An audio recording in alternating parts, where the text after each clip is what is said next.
Dag geliefdes, ek is pastoor Callie van Heerden van die JC RMTS familie, woon in Wolmaranstad.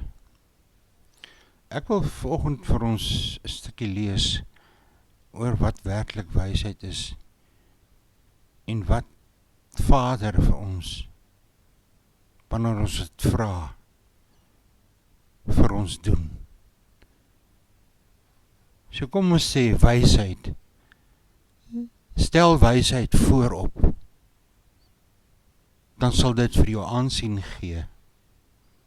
Stel dit hoog op prys en dit sal aan jou eer gee. Dit sal jou kroon met voorspoed.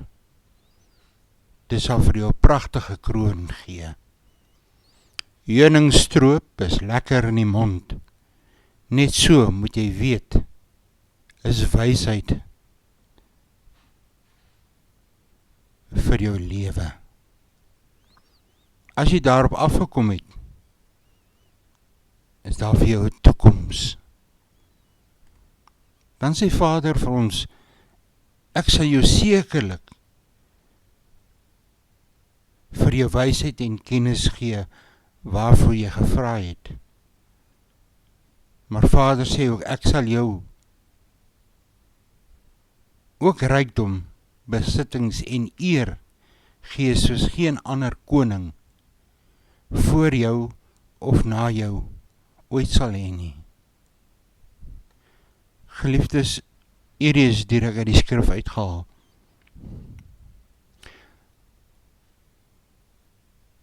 Ons is baie geneig om dinge te doen wat verkeerd is en nie na God toe te gaan om te vra vir wysheid nie.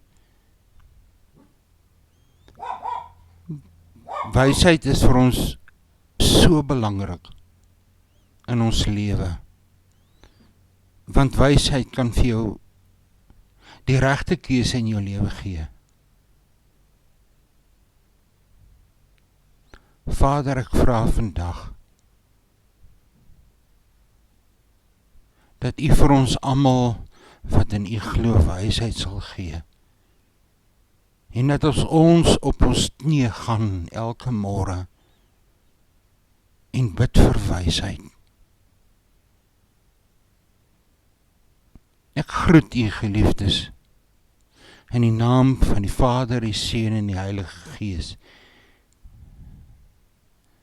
My nommer is 064 963 9801. Totsiens.